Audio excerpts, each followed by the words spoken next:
So we're meandering our way through the Gospels, really, not just one or two. We've been in almost, I don't know that we've been in Matthew so far in this series, but we've been in Luke, we've been in John. Today, I want to come at it from the book of Mark today, chapter 5. You got a Bible, you want to turn there. Mark chapter 5 gives us the most exhaustive account of this story that we are looking at. And so let me kind of pick us up to speed a little bit. We're about halfway through the life of the public ministry of Jesus, so to speak. We're in a town called Capernaum. And so just to kind of bring you up to speed, Jesus was kicked out of Nazareth. Remember, they tried to throw him off the cliff there. And so he settled in Capernaum. That's Peter's town. That's the fishing town. James and John, Peter and Andrew, they all live in that town. And so Jesus made his home there with them. And so it's in that environment that we've seen so many crazy like miracles and happenings and all of that. And so this is where we find ourselves. And so last week, you remember we took a boat ride and jumped in that boat. And or 2 weeks ago rather, but we continued it. Man, in the middle of that, they're just going to the other side. They think he's just getting away from the crowds, right? Hey, let's go to the other shore. But just like when he told them they were going through Samaria, he had a purpose, right? He's always got an angle, Jesus does. He never doesn't know what's going on. He doesn't never know where someone is, right? He always knows where everybody is, and so he sees all. So he knew we had to go through Samaria because there was a woman that was going to come up to that well, and she needed life. And he knew that if when she came to life, she would reach her town. And so it's a similar concept. He's going to this island for one purpose. There's someone over there that needs him.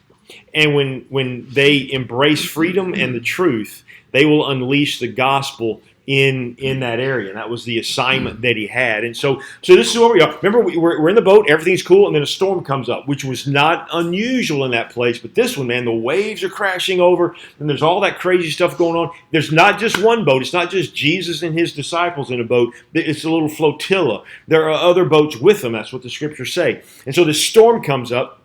Jesus calms the waters, and these guys, man, their heart rate is just racing. They're like, man, the storm was crazy enough. The fact that he just rebuked it took it to a whole new level. So they're like, who is this man? Like they thought they knew Jesus, and we got no clue the depth of this man's power. And so they're amazed at that. They hit the shore. I think they're still somewhat traumatized by all that because the scripture doesn't say that they go on shore with them, but Jesus goes on shore. But as they get those boats to the shore, they hear that wailing of a demoniac, and they hear the screams, and they hear the yelling, and all of that's going on. And Jesus gets out of the boat, and he sees the man naked with chains hanging off of him. He rebukes the demonic there. The man is freed and goes, hey man, I want to go with you. He goes, you can't. You got to stay here. There's a whole area I need you to reach with the gospel of Christ. And so that was his job. Now, they're coming back to the other side. So now, I mean, you're talking about an emotional roller coaster for these disciples. First the storm, then the fact that their friend Jesus calmed the storm, then the wailing of a demoniac when they get to that destination, and then to hear the pigs squeal and all of that as they run off the cliff, and just this scene, the noise, if they didn't even get to visualize it, they just heard it, is insane. And so now they're on their way back. And so this is where we pick up the story. So lots of miracles have happened in this town. I want you to know that. And so this is where they are. Now, the crowds are crazy at this point. So when he left to go to the other side, they're just still there waiting on him. They go, you got to come back this way. And so the crowds are just crazy. And it's in a sundry sort of people that are in this scenario. They're the curious, right? Oh, man, I already did a miracle. I wonder if he'll do it. And so they kind of made their way there, much like people do pilgrimages to go do whatever, they do. And so they're the curious that's out there. There's a crowd. I mean, there's people that are there, and they're like, I'm here for the road show, And so you've got a crowd. They've seen some stuff, but they're like, man, you never know what's going to happen when Jesus is around. And then you've got the committed, right? We know that's like about 120 by the time Jesus ascends after the crucifixion and resurrection, and so but he's got kind of committed. There are people that are like, hey, we believed in him, right? And so there's a sizable crowd of that, and then there's what we call the core. These are the ones who hey, they've decided, hey, I'm checking out of everything else. I'm putting all my eggs in that basket, right? And so that would have been the women that we had learned earlier about, 3 of them by name that had been freed from demons, and so they just began to kind of be the entourage, and they had some money, and so they helped fund this thing. Now, those are women that very rarely does anybody talk about, but a lot of Jesus' ministry was provided financially by these women, and so they're doing that, and Peter, James, John, all the disciples, they're all cashed in now. Matthew left his tax business. He's all in. They've left their fishing industry. They're all in. And so you got what we call a core. I mean, these are the ones that are like they're sold out. And so they're all on the beach in that sense.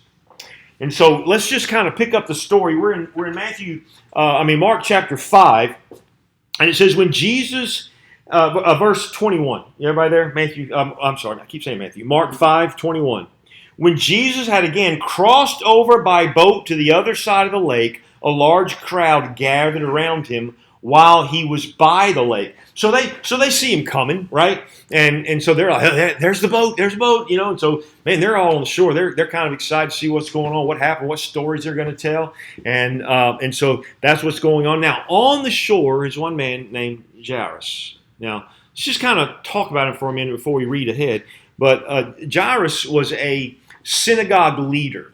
Now, let me tell you a little bit about what that is. Synagogue leader, I was explaining to Tammy today kind of, you know, if you go to the Jewish Community Center that we have over in the Eastwood Mall area, the old Eastwood Mall, I sound like I'm an ancient now, but you know where I'm talking about, right? So it's kind of it's a community center. The synagogue did have church services. Church, loosely speaking, they did have services, Jewish services, right? Because you couldn't go to the temple. Synagogues were little outposts of that.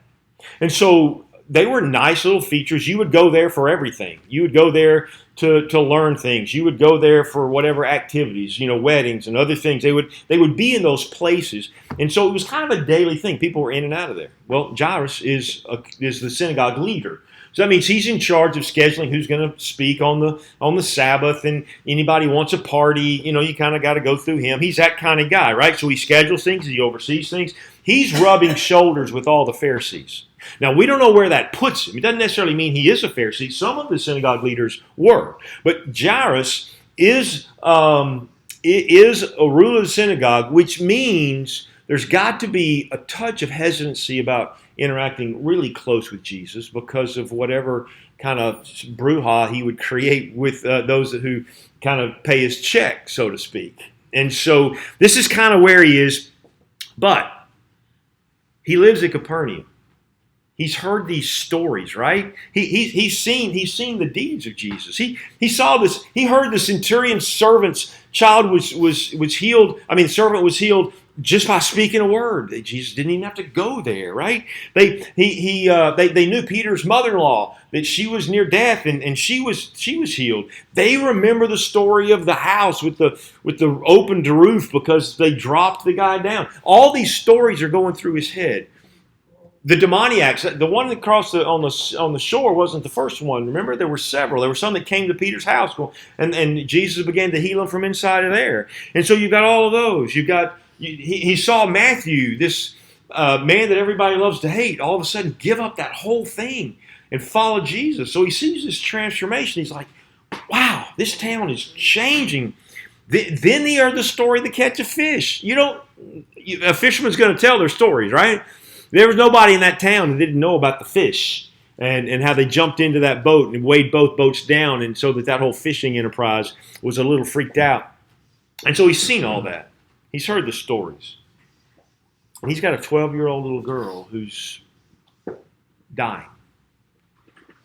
And so he's plotting. He's trying to figure out what I got to do. She's at death's door, right? That's what it says. Verse 22, then one of the synagogue rulers named Jairus came there.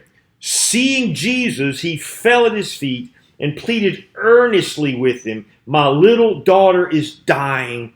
Please come and put your hands on her so that she will be healed and live. Now, so this is what's going on. Now, if you read some of the other accounts, it reads like the fact that Jairus had kind of conned his way in, so to speak. Like he plotted his way in. So he's on the shoreline. He knows they're coming, and he knows his daughter's sick. So, like any good dad, right, he's going to take care of his girl. He's going to figure it out, right? I mean, how many of us would sell houses and possession and everything else if that's what it was going to take to get, you know, our kids whole, right? You do what we do, right? How many of you went in debt for college? You know, whatever you got to do, you want to get your kids where they're going to go, and Jairus is no different. And so he's calculated all of this and moves in. He wants to be the first guy when Jesus touches shore, and he is. And so, man, he just drops to his knees. The thought that he would do that, knowing that there potentially were Pharisees in the crowd, he's like, I don't care. Kind of reminds me of David when he just went crazy dancing. Like, you ain't seen nothing yet. I could be a whole lot more undignified than this. There are times when we don't care about what the world thinks of us because it matters who Jesus is and that he knows where I am. And that's what this guy is. He's that desperate. And so he literally embraces that truth. If God don't help ain't coming. He knows that. So he just shamelessly falls on his knees. He convinces Jesus to go with him. How powerful is that? That's like you're trying to get to that specialist. You know, we hadn't been sick enough, but I know a lot of friends who have, where they're trying to get into MD Anderson or they're trying to get into, you know, Mayo or one of these places, and it's like, if I could just get to the, you know, that guy, because they're the ones that right now they got all the bells and whistles, and you know, all of a sudden your number comes up, right? And the joy that you feel. I remember when we were trying to get Jared into Briarwood, and man, that one, we didn't have the money, and two, it was cross town, but it was the school we wanted to put him in because we just wanted to get him in. He wanted to play football, and I didn't like the coaches that were happening over where we were living, so we're like, we're going there. So we get there, make our appointment, thinking we'll just sign up, and they're, oh, you know, there's a list, and I think it was 20. I can't remember. I never can remember. 60. It was like they were like, you know, let's call it 30 on the safe side of people on this list. And I remember sitting in that office, and I said, well, we're going to enroll our son here. She goes, well, you know, you put your name on there, but there's like 30 people. I said, man, that's awesome. You know, and she was like, what do you mean? She said, there's 30 people. I know. I said, because and you only got one. She said, we have one slot open. I said, if my son gets that one slot, I have no worries, because that means God got me there, and he's going to pay the way. And so when we got that phone call that Jared got that slot, you don't think we were happy campers for a minute? And then like, oh, what are we going to do now? I will tell you the story, though, right? We made one payment, and then somebody came along and paid the rest of the year. And so it's crazy how God, you know, will do what he does. But I remember the joy of thinking, man, my son is going to get in there. Jairus has got to be so excited. Yes, let's get to my daughter. And then there's an interruption. Have you ever had that happen too? You're like, oh, we're so close. And, you know, it's like, no, how can this happen? Let's look at it together. It says, so Jesus went with him, verse 24. A large crowd followed and pressed around him. And a woman was there who had been subject to bleeding for 12 years. So now here's this interesting story. There's one guy that's got a 12-year-old daughter that wants to keep her. And there's a woman who's got a 12-year issue that wants to unload it, right? It's interesting to me, the dynamic. That you got one, hey, I got 12 years of stuff I want to get gone. And I got 12 precious years of something that I want to keep. And so right here in the middle is this contradiction, so to speak. And so this is where we are. Now this woman, look what she's also been plotting, right? They're both thinking, okay, this is my chance. Listen, let's pick her deal up. Verse 25. And a woman was there who had been subject to bleeding for 12 years. Now, we don't really get a great explanation of that. You can go search through the scriptures or even search through medical deals. And there are these hemorrhaging things that take place, but it's like it's this constant flow of blood that's going on with her. Now, so that we're clear on that, if that happened to a woman, like when a woman went through a menstrual cycle, she was unclean for a period of time, right? So any time there was a blood thing, no matter what it was, you were unclean for a 7-day period. So here's this woman who, man, if she has that flow, she's retreating 7 days, man. She's quarantined. So, you know, nobody can see her. And this is a constant for 12 years. This has been the constant of her life. Like always, never being able to get into the middle of something always because you never knew what was going to happen, and then she had to leave. So she's just doing this in and out of life, so to speak. And so it says this, she had suffered, this is what's crazy too, because some of y'all can relate to this.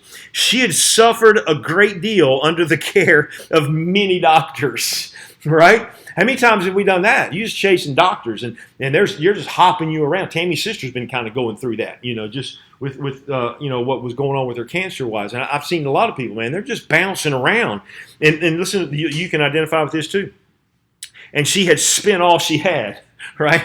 Doctors are no different today than they were back then, You're going to pay the piper. And so that's where they are. And it says this, yet instead of getting better, she grew worse. And so this is who she is. Now, so you've got Jairus, who's over there going, I'm going to get to him. He's coming back. And he in his mind, how many of you plotted like that? He's thinking, okay, he did this, he did this, he did this. This is not that big a deal. Surely he can do this. I don't have any other help. There's no one else coming. I will be at the shore and I will find him and I will do that, right? We've done things like that for our kids before, right? And that's what's going on. So he's there. And now here's this woman who's like, man, I'm broke. I'm an outcast, I feel like. And I'm not any better after spending all my life savings. I'm no better now than in fact, I'm worse. And so both of them there to see Jesus getting off the boat. Let's pick it up. When she heard about Jesus, she came up behind him in the crowd and touched his cloak because she thought, if I just touch his clothes, I'll be healed. This is a woman with great faith, right? She's almost matches the centurion who said, hey, look, I'm a man under authority. I don't need you to come physically with me. I know if you say it, it's done. And that's when Jesus says, I've never seen faith like that anywhere. But here's a woman that goes, listen, I don't even have to talk to him. He doesn't have to even look at me. He's so powerful. If I could just the hem of his garment, take care of me. And so now she's determined. Now, I don't know if she crawled through that crowd. I don't know if she was, excuse me, trying to turn sideways and get skinny. You ever try to get through a crowd before? You know what I'm talking about? You go, yeah, excuse me, and you're just pushing, Man, we were getting on the train in India, and my friend Premjit was like, hey, this is a push-pull society, man. You're either pushing somebody out of the way or you're pulling somebody along, which is what we were doing. It was Premjit and me and my friend Christy, we're trying to get on that train, and we're just pushing through the crowd because in India, you're always late wherever you're going. It just is the way it is if you've been traveling around. And so, man, we're just pushing. I'm trying to hold somebody and help them get through, and I'm trying to run interference, and we're just trying to get through the crowd. She's doing the same thing. And so she maybe can't get quite as close as she wants, but she knows I'm within arm's reach. I love just the whole flavor of this whole story. And so she reaches in there, and she grabs that hem of his garment, and she knows. She knows. You hear me? She knows I'm healed, right? Listen to what it says. When she heard about Jesus, verse 27, came up behind him in the crowd because of his cloak, because she thought, if I just touch his clothes, I'll be healed. Immediately her bleeding stopped, and she felt it in her body that she was freed from suffering. How powerful is that, right? Just one touch, man. And look, it's one touch from the Savior will do it, but you touching him will do the same thing. I love the whole concept of this thing here. The faith is amazing. Now, so she knows she's healed. I think she's about ready to do that dance that all the charismatic folk dance, right? That jig. I just think she's about to break up into it. And then Jesus interrupts everything. At once, Jesus realized that power had gone out from him. Now, I don't even know what that's like. That's Holy Spirit power. Remember everything that he did, he had laid aside his godly attributes. So he indwelt with the Spirit at baptism. He's living just like you and I do in the power of the Spirit. And so what he says is, listen, I felt power go out.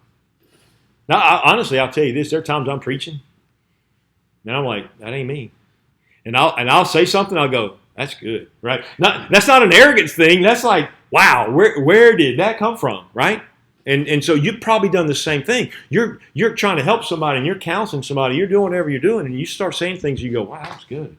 I'm gonna go write that down, right? And but this is Jesus though feels the power go out from him, and look at what it says. He says he turned around in the crowd and asked, "Who touched my cloak?" Now we know he knows who touched. This is not about him going, "Wow, well, who?" He knows, right? We know he knows. He knows all things. So let's don't get trippy on this thing and go, well, he just, I guess he didn't know. No, he knew. That question was for her. It was for her to know that he knows who she is, right? Because the whole world, she spent her last 12 years trying to be a wallflower, right? Just nobody see me. And he's like, oh, but I see you. And I felt you. And so he says this. At once, Jesus realized the power had gone out from him. He turned and he asked, who touched my clothes? You see the people crowding against you, his disciples answered. It's kind of comical in one sense. They're like, bro, everybody? I'm feeling it. I know you're feeling it. And so this is when he says, then the woman, but Jesus kept looking around to see who had done it. Then the woman, knowing what had happened to her, came and fell at his feet, trembling with fear, and told him the whole truth. So she said, look, here's what's going on. I'm broke. I got no money. I'm worse off than I was before. I'm so tired of having to holler, unclean and stay away and all of this. And I just thought if I could just touch your garment, I don't mean you any harm, sir. And then listen to what he says. Daughter. I love that phrase. That's a term of endearment. There's nothing like, he could have called her name, but the name wasn't as powerful as the fact that your Father in heaven knows who you are. Daughter, right? He's speaking on behalf of his Father, and he's just saying, daughter, your faith has healed you. Go in peace. Be freed from your suffering. Now, in all that happy thing, I'm sure Jairus is like, we got to go. Come on, right? He's over there. Hey, good job. Good. And you almost sense him wanting to grab Jesus. Like, we got to go. And in that moment, some of his buddies show up. And it says this. While Jesus was still speaking, some men came from the house. Verse 35. The house of Jairus, the synagogue ruler. Your daughter is dead. Leave the teacher alone. Wow. What a happy time, right? What great friends there are. Oh man, hey, we're so sorry. No. Hey. Leave him alone. He can't help anymore. She's dead. Put yourself in that situation. I don't need friends like that. I've had friends like that. You got friends like that, right? They just love to pile on the stuff when it happens. And so this is where he is. Now listen to what Jesus does. I love this picture. Ignoring what they said. All right, Jesus heard it. And it don't matter to him. Dead, in the grave, disintegrated, alive. It's all the same to him. He is the power of the resurrection. Listen to what he says. Jesus told the synagogue ruler. Almost get this picture. He's going, hey, look, stop looking at it. Look at me. And look what he says. Don't be afraid. Just believe. That's a good word. Because there are times we can be places, we can hear noise and stuff that we don't want to hear, right? We can hear. Look, and I realize we've all gone through some stuff in the past years. Some of us have seen some healing, some of us haven't, right? Sometimes it didn't get better. It did for Iris, but not for y'all, right? We got those scenarios. That happens. We lost our brother last year. You just lost your brother-in-law. So we know those things are going on. This is real stuff, right? So I'm not trying to make anything out of anything. I just want us to understand what Jesus is saying here. Quit listening to the noise at times. We have to, right? Because the whole world can tell us that something can't happen. But it's never over until he says it is. And if he says it is, it's because it is the best thing for all concerned, right? May not feel like it. I get it. Because I know what that's like, right? I can talk about my own pain and my own stories, right? So I know what that's like. Uh, the hardest thing to do is I tell you these things, y'all probably get tired of them. It's the hardest thing to do is to hear my oldest son talk about Harper Cade, and you think, man, Lord, why can't we fix that, right? And so we know these stories. This isn't about the fact that God always does exactly what we want. It's that He always wants to hear exactly what we need. Okay, we have to say that out loud so that we know this. And so He's saying, Josh, look at me. Don't be afraid. You just trust me, right? That's what He's saying. Look, this isn't about His faith. Having faith in our faith doesn't really do anything. We need great faith, but God has done a lot of things without any faith, right? God healed without anybody knowing anything. And so this isn't, we just don't get in that mumbo jumbo stuff that the world and the Christian little groupies want to do and say that if you just had more faith. And sometimes I just want to slap people silly when that happens.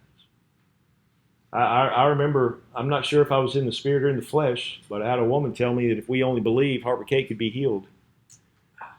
And I looked in the eye and said, why is your husband dead? Now that's probably not the best thing to say at the moment, but I'm like, no, stop it. I'm not listening to you. It has nothing to do with my faith. I believe He can do that. I'm not doubting that at all. And so, listen, sometimes you just need to tell people in a holy way, hey, shut up. It's about Jesus, about me and Jesus. Now, then he says this. So he gets to the house. He did not let anyone, heading out that way, he did not let anyone follow him except Peter, James, and John, the brother James, when they came to the home of the synagogue ruler. So they depart the crowd. He tells everybody else, hey, stay here. Not all his disciples didn't go. The women didn't go. The crowd didn't go. Peter, James, and John, and Jesus go with Jairus to his house. Verse 39. He went in. Verse 38. When they came to the home of the synagogue ruler, Jesus saw a commotion with people crying and wailing loudly. So he sees it. They're all. She's dead, and so there's just this loud commotion going on. There's nothing like an Eastern hemisphere type funeral. They pay people to wail and moan and everything, and so whatever's going on, it's just this wailing that's going on. He went in and said to them, "What is all this commotion and wailing about? The child's not dead, just asleep." And they laughed at him. Now, they had to have heard the same stories that Jairus heard. You're laughing at the man who healed a guy when they dropped him down in the roof. You're laughing at a man who cured the demoniac, who caused fish to go into all, and you're laughing because he says he's asleep, she's asleep. After he put them all out, he took the child's father and mother. So that's a general way. He put them all out. What does that mean? Kind of like he turned over the tables. What does put them out mean? Did he toss them out or drag them out, or were they just all going? When they saw his face, they go, "Wow, it's probably time to go home," right? Whatever it was, the crowd cleared the way, and it says this. But when he had put them all out, he took the child's father and mother and the disciples who were with him, and went in where the child was. He took her by the hand and said to her, Talitha, right? Talitha cum, which means, little girl, I say to you, get up. Immediately, the girl stood up and walked away and walked around. She was 12 years old. At this, they were completely astonished. He gave strict orders not to let anyone know about this and told them to give her something to eat. Wow. That's a great story. It's powerful. Listen, there's so many things that we jump out here. Let's just talk real quickly, though. One, God is sovereign. We do know that, right?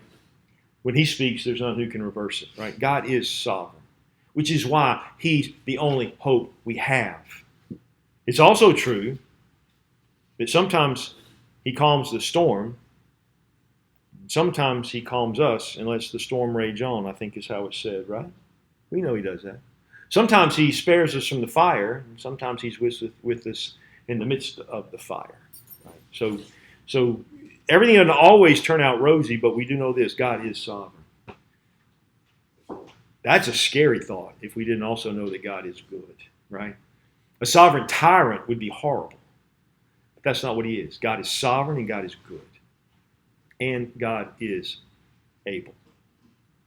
And so there's a common thread that flows through here as we finish. One, humility is a power in and of itself. Prayer is an act of humility, unless we're just doing it to make ourselves feel good. But the only reason I pray is because I need something that I can't get on my own, right? Don't you? Every time I pray, it's about I need something, right? Or I need wisdom, I need help, I need healing, I need money, I need whatever those things are, right? But I only go to him for one reason, because he has the ability to give me what it is I feel like I lack. And so humility in its truest form is that we should just humble ourselves and quit thinking that I spent half my life thinking, I got this, God. I'll call you if I need you, right? And then I realized, no, I need him every day. What's that old song? I need thee every hour? Yeah, I need thee every minute. Actually, I need thee every second, because I'm prone to get really stupid really fast. And so, please. Second thing is, it's never too late to invite Jesus into our problems. Never. Never too late. Don't go, I wish I'd prayed that. It's never too late. He's always right on time. So let's just invite Jesus into whatever issue that we have going on. And thirdly, let's just don't quit believing, right? Let's just believe. Until it's over as we know it, I'm going to keep believing God's going to do it. I have no choice. I believe he can. I've seen him do it. If he'll do it for them, why won't he do it for me? And if he won't do it for me, I'm going to assume it's because that's my journey and not their journey, right? This is the other issue that we need to learn, right? Because it's so easy to start going, well, man, they're like, it looks like he's just all up in their stuff. I'm over here like the little, redhead stepchild. No offense to the redheads, right? I mean, it's just, but that's not true. It's not true. I'm in my lane, and this is what he's got for me. And as long as I don't start looking for what's happening over there, but I just stay right here, my life is really, really good. Because it's exactly what the Father wants. And so this is the message that we had today. Man, it's powerful. And so we're going to go out with this one.